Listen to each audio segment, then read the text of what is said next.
Every single NRI knows exact fear I'm talking about. It is the unspoken anxiety that lives in the back of your mind every time your phone rings in the middle of the night. This week, a story went viral across LinkedIn and NRI forums. Originally highlighted by Gautam Day and covered by Tupaki News, it is about an Indian professional in the US who was forced to miss his mother's funeral. Because of the severe lack of visa stamping appointments in India and the terrifying risk of not being allowed back into the US, he could not travel to perform his last rites. As you know, in Indian culture, this is a great duty of a son. Missing this is a lifelong scar for him. But the moment story hit the internet, the comment sections turned into an absolute war zone. And today, we need to have a real, very raw conversation about this. If you read the comments from people back home, they are brutal. They are typing things like, "How could you? A mother is always first. Drop the visa, forget the dollars, and go home." Emotionally, every single one of us agrees with those comments and sentiment. Your mother gave you life. US government just gave you a piece of paper. But the hypocrisy of these internet warriors is what is mind-boggling. Think back just few short years ago when COVID pandemic hit in India.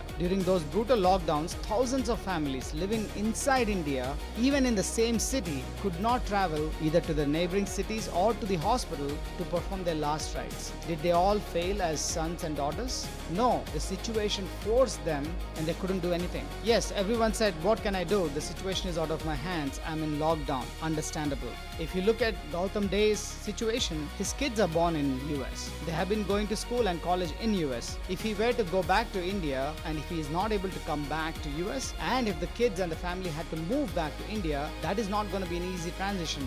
It may actually be an impossible transition. Why is that? When a viral lockdown prevents travel, it is recognized as tragedy. But when a broken US immigration system acts as a permanent, invisible lockdown for NRIs, it is suddenly seen as greed. Let me be clear. For an NRI without a visa stamp, the border is just as closed as it was during COVID. As always, it's not as simple as what internet warriors think it is. He cannot simply go to India. If he does and if he cannot come back, the family loses their livelihoods, insurance, and if they were depending, especially the spouse, if she was depending on his visa, she would be forced to leave. Then where will the kids go? They are American-born citizens. For them to go back to India and adjust in the system is a nightmare. Just like that mom would have worked hard to give Gautam a good life and sent to US, Gautam also is trying to give good life to his kids. And that is the dilemma. Again, I'm not taking one side or the other. I'm just presenting the facts here. If there is a true villain here, that is the broken US visa system. No one should be enduring this kind of tragedy only because of an administrative issue. And that is why H1B is called golden cage, because yes, you have gold, but you are also in a cage. And after you have kids who are accustomed to the US culture or any culture outside India, it's very difficult to bring them back to Indian fold.